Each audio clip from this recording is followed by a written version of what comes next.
Hello everyone, this is Enzo Eigen at the Alliance for Loki, and today I want to look at the different game modes in MCOC and give my thoughts on each one and sort of develop a ranking for it. I'd love for you to do the same too, so included in this video in the comments is a link to a forum where you can also rank the game modes and which one you like the most, and we can sort of see what the community thinks. So let's jump into it. And so I'm sort of going to go in order of the way they appear in this fight menu. And so let's start off with story content. Story content I think is amazing. I like it because there's like a lot of different cool nodes. There's usually a very interesting boss at the end. And so it's this Glycerine? I can't remember her name at the end, but super fun fight, even though Lady Deathstrike absolutely destroyed her. And each path has like some intricate things to it. They've been using these different types of, let's say I have the Scourges and the Proliferates. I mean, they had the ones where you sort of gained the power or lost it if you did some action with the right champion. And yeah, very interesting content, fun. I guess the two things I would say about this is I wish they were longer. I know there was a lot of feedback to Kabam to make it shorter, and I do remember the days of Act 4 where like one path felt like 20 fights and took you like all night to do. But I think they've sort of gone too far the other direction where now it's a little too short. So I think it's 6 paths. Like the 6 paths is good, but maybe make them 2 or 3 fights longer. I think that'll just give us a little more variety and interest in it. But this is a very fun game mode. It's just not that frequent. So I would say, what do we get it like once every 2 or 3 months? Maybe we get like 4 a year. Maybe that's even a little high. So great mode, just not frequent enough. After that, something we do get monthly is Event Quest. And when I first started playing this game, this was sort of the what there was to do in many ways. And it was hard enough where, like, of course, when I started, I couldn't get by the first, I think there was like normal and masters mode. And so that was, maybe that's gone away, the Masters mode. So that was, for me, an interesting part of the game is trying to actually conquer this and get the rewards and start ranking up champions.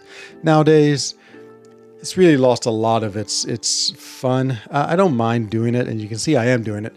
And you sort of have to do it now because in the special, you do get a lot of experience points for completing the gauntlet. And so, yeah, I mean, that sort of has made us back to doing it. It's something that's sort of like what Arena was for me, where I just sort of do it now, just when I need to like relax and not do anything. It's not something that I have to worry about or take too seriously or too stressful. So it's a good part of the game in that regards. The Paragon is pretty interesting. It is all the boss fights in one gauntlet. And so, yeah, not bad. Again, not too hard, so more just something to do than anything else. So I'd sort of rate this like medium-low. Next is the different seasons of suffering. I've called them all together. So we have the Autumn of Agony, the Summer of Suffering, the Spring of Suffering. Can't remember what all the other ones are. The Winter of Woes. These are super fun. They come out, pretty frequently. Usually it's it is just that one fight followed by the gauntlet at the end. The rewards were really good too, and the fights are really interesting, like really difficult, hard fights, but scaled in a way like you're only doing it 3 times, which I actually like because you have to do the different objectives for each fight. So it's pretty cool, like use only tech medium-sized champions or combat control, 2022 champions. And so interesting, varied, and I like that it's difficult but not super difficult, and like there's a lot of community interaction where we're trying to find like the right counters for each of these fights. So very good, very short. I mean, it's just the one fight, and the gauntlet is a little more difficult but not too bad. So yeah, super cool mode. Next, maybe the game changing mode that we had, and that is Battlegrounds. So Battlegrounds is, of course, I think one of the most, I play the most. It's sort of fun because it's like Arena in that it's a grind, but it's also like super interactive. You're playing other players. You really have to develop your skill. The meta changes every month. It's a rating system. There's so much to like about Battlegrounds. I would say it's definitely become my favorite game mode and something I just enjoy playing. And it's funny, like, of course, I know just from my Alliance chat, some people love it, some people hate it, but I think it's really cool because of the interactiveness, where you're really going against someone else and having to come up with strategy, having to decide on lots of roster rank ups because of this mode. and then also just the skill involved that you have to play this well. And so I think it has some really cool components and really revolutionized this game when it came out. After that, side quests. At one point, they were pretty fun and interesting, but now they seem just a way to get resources. These trader market resources, they're fine. I mean, again, I actually like it less than event quest. It seems less interesting because it's usually so easy that it's trivial, and it just sort of like crush through it with whatever I need. Now on to the Alliance one. So we have Alliance Quest. We're just now finishing up Raid Week. So yeah, raids are interesting and something new to the game. And I was the one who defeated the final boss. I got the last like 0.05% off. Hooray me. Raids are okay. I don't think they're that incredible. The fights are sort of interesting, and it is cool having to work with your teammates. And it's not... There's enough time where you don't feel stressed about it. I mean, remember the old days where you had to get links and tag people, and oh my God, the old days were crazy with how you had to interact with your team in a way that was too stressful and required like too much quick action with a group of like 30 people. I guess really only 10 per battle group, but still it was too much. Now it's gone the other way, and actually it's good that it's gone the other way. It's a lot less stressful. You're still interacting with your teammates. Raid, I like the interaction. Like the normal Alliance quest, you're really not interacting too much. You just have to decide on your paths, and there's not any link nodes. So I would say it's okay. I would say in For Loki, one of the least fun game modes. The complaints we get about AQ might be the most of any in this game. Yeah, it's been a long time since we had a new map too. I mean, the raids are new, but maybe either go to an all raid format or update the map. I'm not even sure if updating the map would mean that much. Yeah, it's sort of what it is right now, just something to do with your alliance. Now, the next mode, Alliance War. Alliance War, I would say, next to Battlegrounds, is my second favorite part of this game. And I don't really interact with it that much, to be honest. I sort of do my fights and that's it. But it is by far like the most stressful, the most intense. Like when you're doing each of these fights, it matters so much. It matters more than I think anything else in this game as far as like, pure pressure goes. Like if you think about it, like even if you're trying to do something itemless, I mean, it's just pressure you're putting on yourself. But this, you have the pressure of 29 other people looking after you. So if you take a look, of course, you have your officers who are doing 100 times more work. They're designing the defense, they design the paths, design who you take as attackers. So pretty incredible the work they have to do. And that's even another level. But I think they love it. I mean, they have to love it because it's so much extra work. And then for me, it's just like each fight is so important. And like boosting right, using the right strategy, using the right champion, using the right boosts. All these things are so interesting. And man, it's like the only mode in the game where I'm like literally like shaking sometimes as I do fights, or if I give a death. I mean, it does ruin my day. I mean, I feel so bad. And so maybe I know that stress is not for everyone. And I know it's like unfun for a lot of people, but for me, it's incredible when you have that much in a game to like emotionally affect you. So I love it. I love the pressure and the camaraderie.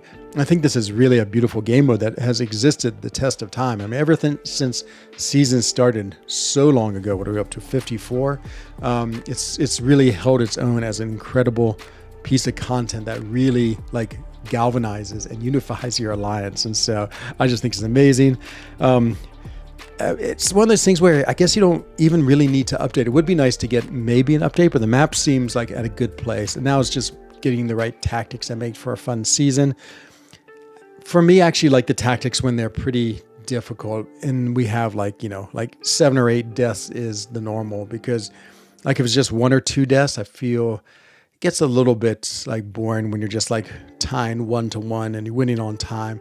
I like it when there's more hard fights to be understood, because maybe easy for me to say since I usually don't do those hard fights, but yeah, it's just my personal preference. But incredible game mode, my second favorite next to Battlegrounds. Back we have Incursions. I sort of go back and forth. Like right now I'm testing out Sentry. This is my rank 1, level 25 Sentry, who's crushing it. It came from, I feel like, the original idea of Modoc's Labs, and then it sort of morphed into the idea of of, team play. So you'd work with another. That was a little cumbersome, having to find someone to run with, especially since, you have to run pretty high, like zone 25 to get the rewards. And that's a lot of time. And then of course, all the coordination with someone else is never that easy. And then, and so I like that they made it a single player mode, and it's Modoc's Lab, and the rewards, they're sort of getting dated now. You get these incursions crystals. I think I have every champion in the crystal now. Of course, it doesn't hurt to dupe them, but I'm definitely not as motivated as I once was to get them. So maybe time to refresh the crystals or add more to it. Add more and make it a Nexus would be cool. I think that would motivate people to be involved again with this. That way they could target specific champions that they want or get new champions. And so, yeah, it's a fun game mode. I still enjoy it. It's one of those things, again, where I feel like I just grind it when I just want to sit down and relax, or in this case, test out a new cool champion. I always love Modoc's Lab, so still find this mode pretty entertaining. And after that, we have, I'm going to skip the daily quest. I don't know if anyone does those. And the back issues. Again, there's something that was in the game but hasn't been updated for many, many years. Then we have the special quests. So the special quests are a bunch of different types. I'm going to split them into two types. I'm going to split them into Everest content and then others. And so Everest content, right around now, we have the Necropolis. And Necropolis, I love Everest content. It's just so long and makes for a great YouTube experience. It's fun watching other people. It's fun doing it yourself. I do like that it takes, like, sometimes for me, like some of them ones I did, I could only play like 2 hours. So it took me like three sessions to finish a path. And I think that's really cool to have such long paths. I love the really difficult fights, super high health pools, some pretty challenging nodes. Necropolis came out to me almost perfect as far as the balance of long content, challenging nodes, but not like too crazy. The Abyss was probably too crazy. The Abyss was really long and difficult. And Labyrinth of Legends, oh man, Labyrinth of Legends was crazy back in the day, crazy. And so I think they've done a good job of scaling it to the right level. Like, it takes a long time. We're talking like anywhere from 3 to 6 hours per path, and difficult fights, need the right rank ups to rank champions, but accessible. Well, I feel like Labyrinth of Legends, I mean, that was sort of like just a like future thought they made for the game. And then of course people started doing it. And I mean, even Realm of Legends at one point was what do you call it, endgame Everest content. I actually remember doing it for the first time, and it was pretty amazing. I was like, whoa, okay, I'm finally ready for Realm of Legends. I mean, now I do it in like 5 minutes with our new rank 3 overlords. The Abyss, I felt like the Abyss was my least favorite of the 3. Just something about the fights, it felt, I don't know, maybe overly difficult or like a little too unfair sometimes, but I mean, that's the price of Everest content, is you're going to have some of those, and that's okay.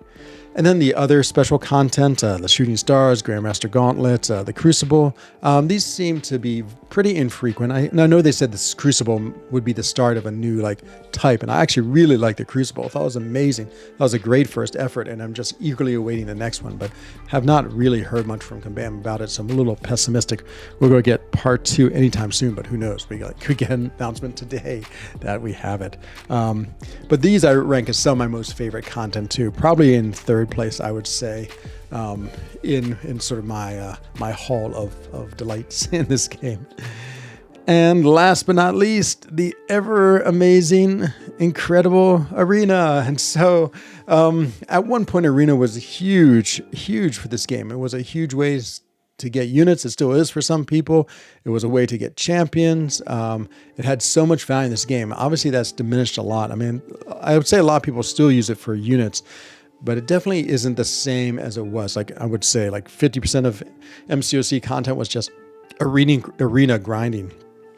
I still play it more again, like sometimes when I finish work or in the evenings, I just want to relax and not think about much, but play the game. Or sometimes I put like a little movie on if I want to see something, but I just can't watch a movie without doing something. And so like the movie would be up in the little corner, and then I'll be playing this game in Arena just to do something. And so I still actually find it a good game mode. Sometimes I like to get the 3 and 4 star varieties of a champion too. Like Spyro's just in it. I got the 3 and 4 star, which I didn't think I have. So it's useful for that too. So still actually a valuable use. I wonder how many battle chips do I have? 1.3 million. So I still have a fair number of battle chips. So if I ever needed an emergency unit stash, I would have it. And that's probably about like 2,000, 3,000 units there, I think. And so yeah, still a valuable part of the game, just really diminished. And so those are sort of my thoughts on the game modes. I would say number 1, Battlegrounds. Really love playing Battlegrounds. Enjoyed so much. For me, after that, number 2 is Alliance War. Just the pressure, the intensity, the camaraderie with your alliance, so cool. And then after that, I definitely like the Everest content. That's my top 3. And yeah, it's still a great game. Still have a lot of fun playing it, and it's hard to believe I've been playing this game 8 years, and just I've always enjoyed it. I don't play any other games, and this is the one I play, and obviously it stuck with me. I still find joy in it. I still like the community. I still like being a YouTuber. I still like being an Alliance. There's so much about this game I like, even though it's an old game, but it keeps on evolving and in good ways. And yeah, I'd be pretty excited if it lasts another 10 years. If this game disappeared tomorrow, it'd be a fairly major change in my life. So it's crazy to say, but it's true. Anyway, let me know your thoughts. Again, I'll put the forum down below. Vote on your top 3. Actually, I haven't quite figured out how I'll make this forum. I might put the top 3, choose the top 3, and then I'm just curious. And then maybe in a week or so, or when we have, enough data to make it available, more than just me doing the forum, I will present it and you can see what the community thinks. So hope you enjoyed this video, and I'll see you again in another one. I'll probably be streaming in about 30 minutes. So if you're around, jump on and say hello. Take care, everyone. Bye-bye.